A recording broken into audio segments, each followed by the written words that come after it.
nation, same tribulation, worldwide oppression.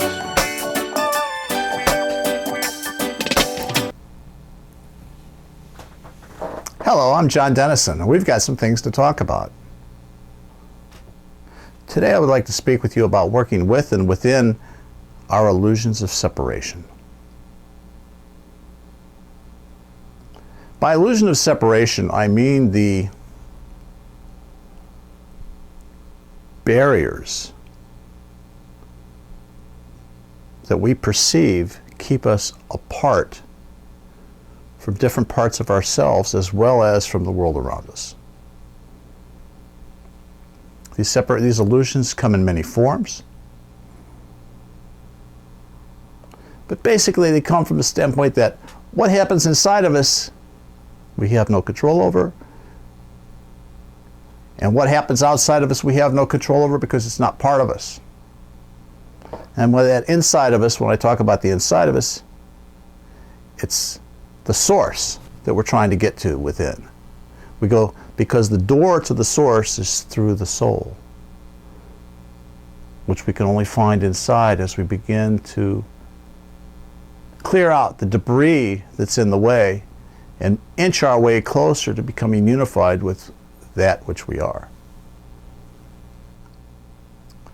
2.5 years ago, I spent a considerable amount of time in intensive care where I lingered for several months on death's doorstep.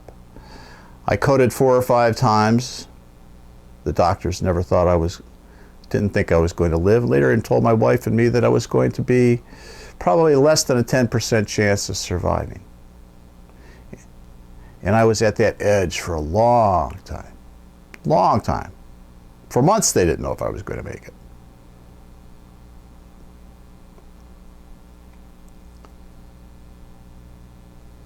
That's all well and good, and that part's really not important. With regard to this illusion of separation, while I was in the hospital, at that edge, that veil, of seeing how close I could come up to it without crossing over, I discovered an interesting thing. Without trying, I started detaching from virtually everything in my life. Totally detaching. Not that I was cutting ties with it, but that the internal attachments to these items just dissolved away. I didn't care about my work. I didn't care about the things that I couldn't do here at the house for my family.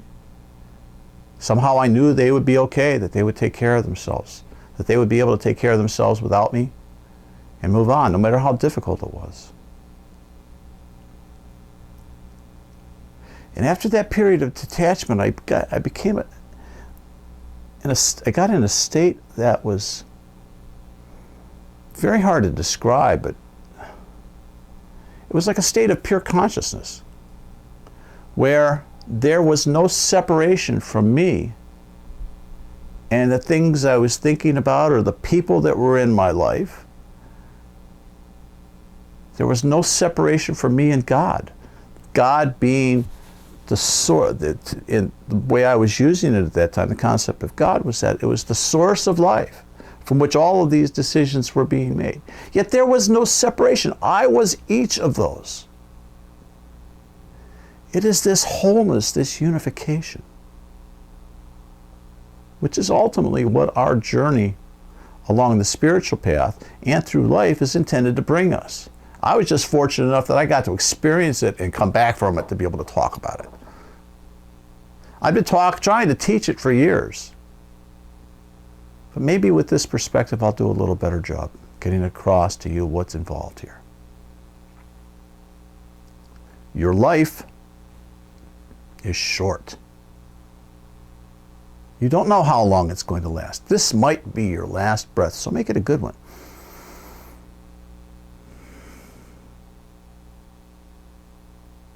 Then again, it might not. You don't know. But it's that attachment to having the next one down the road that keeps pushing us forward. But it's also that attachment that creates the sense of me, that reinforces this illusion of separation that keeps us away from Source as well as keeps us away from the other people and things in our world. One of the important things of awakening to the possibilities your life offers is to reestablish and redefine your relationship to the world around you.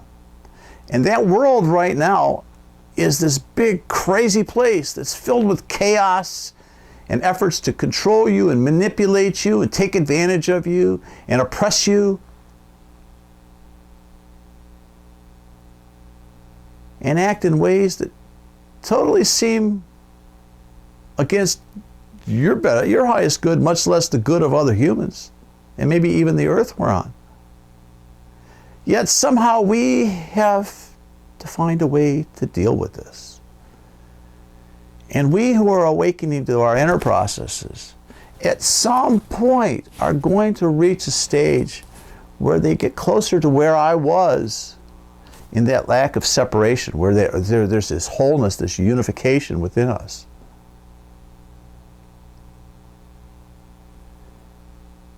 Because when we do, it will allow us to see and to feel and experience life, not just through our own eyes, but the lives of others. Because the illusion that we are separate from them is an illusion. It is part of this matrix of life that we're in here in this system to create the experiences and gather them.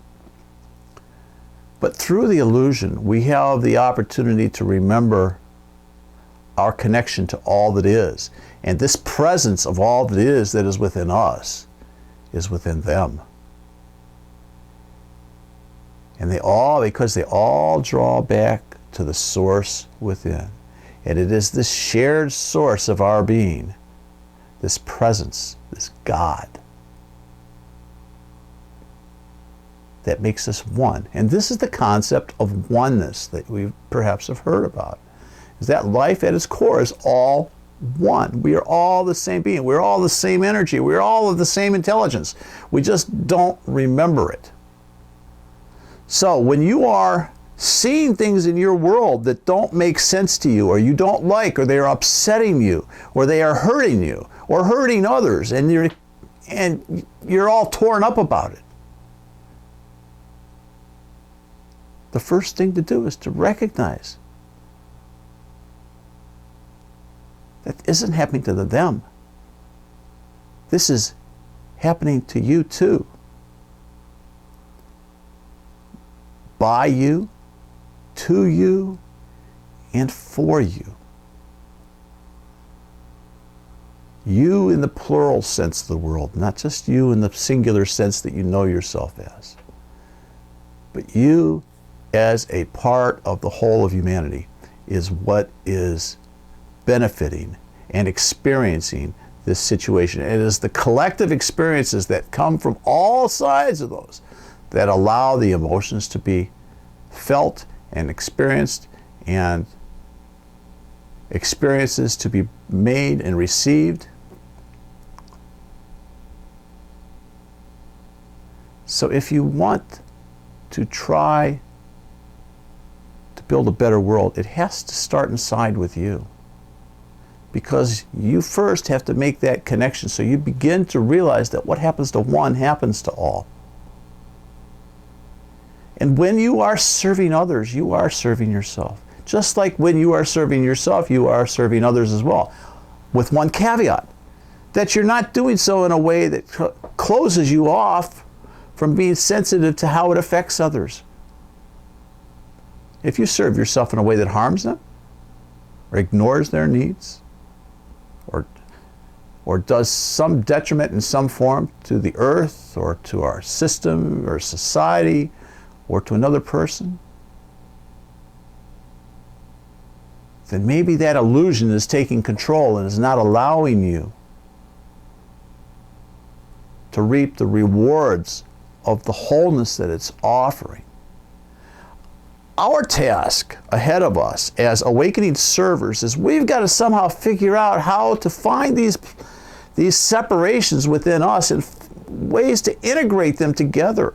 Just like I integrated in with my inner portions and with God and with everything else when I was about to die. We have to do it so we can live. We need to be able to connect with each other. We need to be able to understand what others are feeling, just so that we can relate to them in a better way and show them that we love them and are concerned for them. But just because someone's out there doing harm doesn't mean we should turn our backs on them, or doesn't mean they're not part of our world. They are. They are just as much a part of us as the people that are doing good out there. And just as much, because inside of us we all have these positive and negative parts. And they play out at different times in different ways in our lives, just like they're playing out in the world. And we didn't kill ourselves when we did something that we didn't like. Well, we're not going to take it out on them either. What we have to do is find a way to live together with them despite the differences that they appear to be bringing to the table. It is these differences that we are here to experience. It is this process of figuring out how we can play in this great emotional roller coaster in a way that will allow all of us to evolve and to find a way that we all can heal this organism and evolve the entire organism together. This isn't about my evolution. This isn't about your evolution. This isn't about you being at peace or me being at peace or being prosperous. This is about us creating our peace so that we can allow it to seep over into the world around us. And we cannot allow these illusions of separation to steal that peace just because we think somebody is doing bad out there.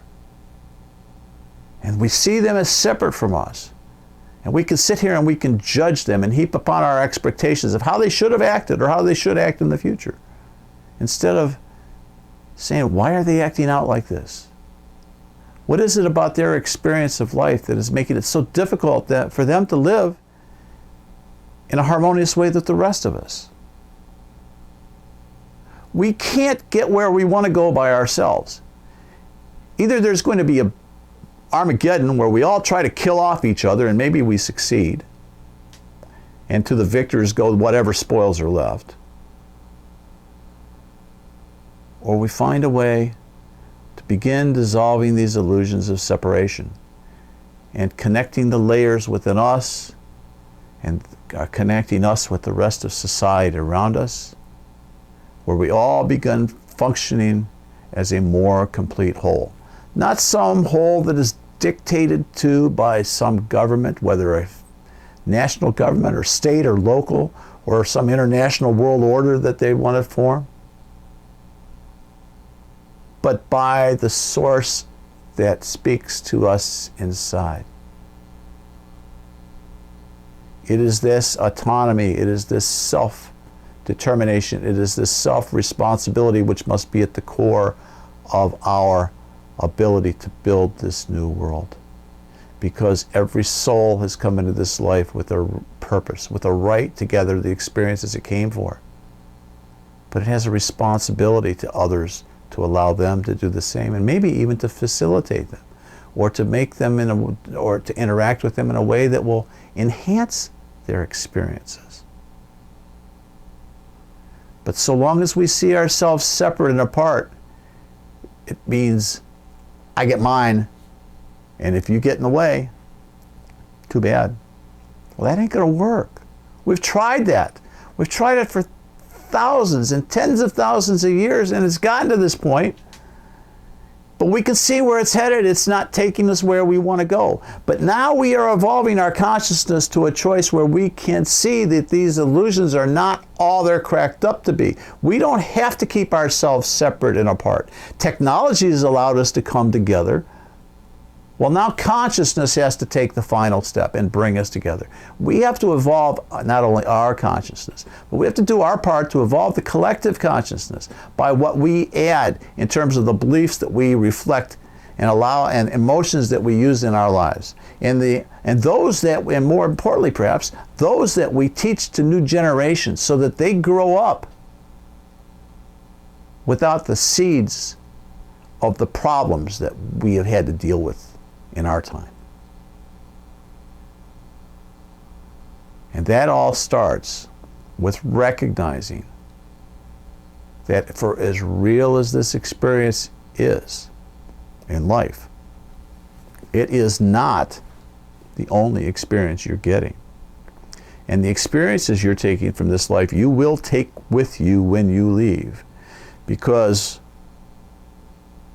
as I learned, and as I believed before, there's like a veil there. And man, when you get up next to it, you almost could stick your hand through it, like one of these science fiction movies where you're reaching into another dimension and you see your hand disappears.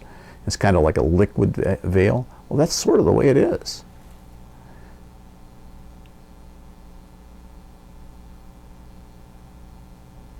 And you will take the experiences you have. But if you want experiences of separation, keep going the way you're going. If you want experiences of keeping you apart and not being able to create what you want to create for everyone, keep going the way you're going. But if you believe, as I do, that we can be more than we are, not only for ourselves, but for the entire experience of being here in this world, and that we can do better with it, and that we have a responsibility to try,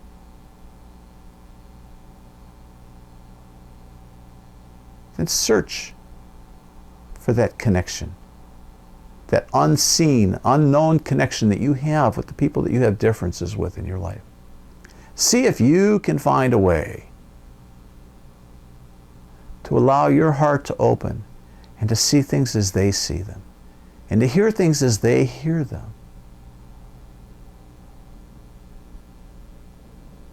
And perhaps even change the way you feel or believe or act in order to create a better experience for all.